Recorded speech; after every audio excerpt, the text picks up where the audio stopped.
or another. Again, I think there's going to be price controls imposed in the next 4 years on basic necessities such as food and energy, because prices are going to start to spiral out of control. And rather than blaming the Federal Reserve for the inflation, they're going to blame greedy speculators. They're going to blame foreigners. They're going to blame everybody and everybody but themselves. And of course, the solution is going to be to attack the symptoms and not the disease, and try to limit price increases by government edict. And of course, all that does is succeed in creating shortages and black markets and putting more honest Americans behind bars because they've broken the law. Let me ask, there's no doubt that Euro-Pacific Capital Incorporated has a tremendous reputation for helping people to make money, but there are a lot of people in America, sir, as you know, who have negative savings, who don't have money. There is no liquidity. How can the average American citizen who is only a few checks away from homelessness or foreclosure at any given time, how can they best weather the coming storm? Well, it's difficult. A lot of people can certainly make a decision to stop making their mortgage payments. That's certainly something that the government, an incentive that the government has put in place for a lot of people. And a lot of people, maybe would be well advised to follow the government's directives and stop. And then, you can take the money that you used to pay on your mortgage and use it to stock up on food items or other items that are going to be in short supply and very expensive in the years ahead. But even if you're not going to do that, or you're a renter, it still makes sense to own real goods, buy things that you think you're going to need that could be scarce and hard to come by. If you don't have a lot of savings, people can buy gold coins or silver coins, or maybe even hoarding some of the pennies that are in circulation. Pennies that were minted before 1981, there's still a lot of them around. They're all copper. The older the coin, the better in general, because the more real metal is there, and it's certainly better than having money in the bank where it's just paper. There's something there.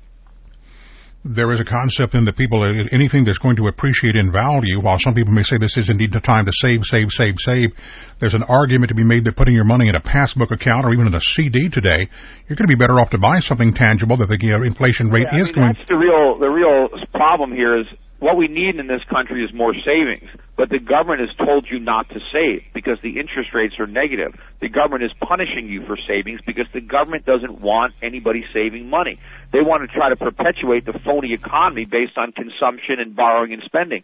So the last thing the government wants is somebody to save their money. But that's the first thing that we need if we're ever going to solve our problem. So unfortunately, when I tell Americans to save, I have to tell them to save abroad, to save in a foreign country, or to buy precious metals to preserve their wealth, which is not benefiting this economy at all. Mm-hmm. It's all we can do based on the incentives that the government has created.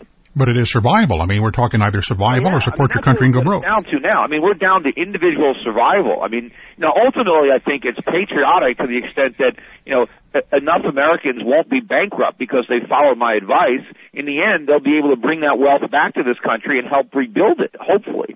But the alternative to simply be another one of the countless millions that is going to be impoverished, that's not going to do anybody any good, least of all, my clients.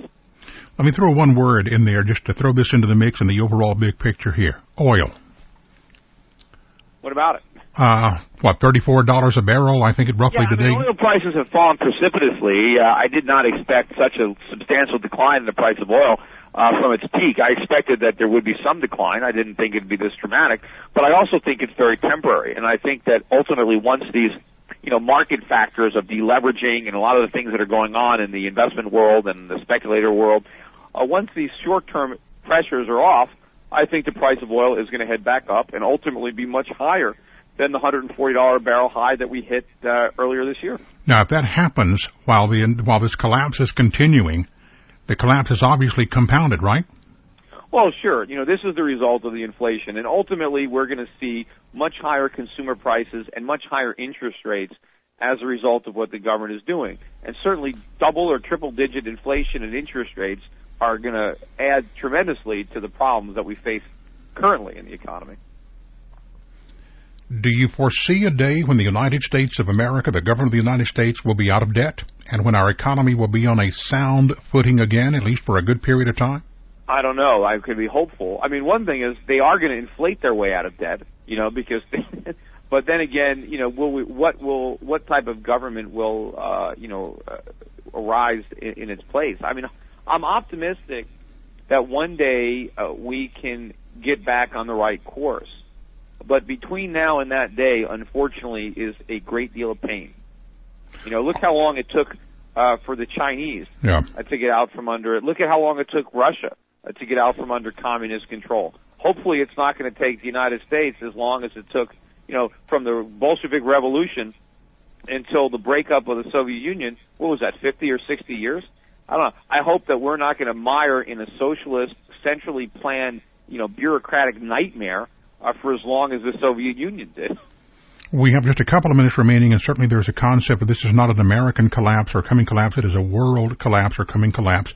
Are we going to bear the brunt, or will we be second, third, fourth, maybe not necessarily numerically where we will be? Will there be others who are harmed greater than we are? Well, it's not a world collapse. I think it's the bankruptcy of the world's biggest debtor, America. And obviously that affects all of the many creditors around the world who loaned us money who are now not going to get paid back. But after the dust settles, the world is still left with a viable economic structure. They still have all the factories. They still have their productive capacity. They still have their educated and diligent workforce. They still have the ability to generate future savings. So all the positive things that led to all the surpluses, which we squandered, are still in place. And I think going forward, the world is going to be able to enjoy the fruits of its own labor, and I think the world could look forward to a big improvement in its standard of living. In America, you know, our ride on the global gravy train is coming to an end. We're going to have to get used to living within our means, and since our means have been dramatically reduced over the last generation or two, we're going to have to get used to a much, much lower standard of living. Who's that going to be toughest on, the older generations or the younger generations? Well, the older generation will definitely be tough, especially if they, you know, because their financial assets are going to be wiped out, their retirement dreams are going to evaporate. So it'll be very difficult. Some of the younger Americans, if we can get a fresh start, if we can have a rebirth of capitalism in this country, there might be many opportunities, both entrepreneurial and for people to get good-paying jobs or good jobs. But also the younger people could pick up and leave to the extent that the U.S. government doesn't put any roadblocks. There's a lot of opportunities all around the world, and bright Americans, teenagers, can certainly hop on a plane and do what our great-grandparents did. Mr. Schiff, I apologize, sir, for the interruption. I apologize, sir. Thank you very, very much for being with us. I hope you might consider coming back and visiting with us again. Thank you, sir. Bye. Ladies and gentlemen, thank you. I'm Jerry Hughes for Straight Talk from ARN. God save the Republic of the United States of America. He is the president of Europe.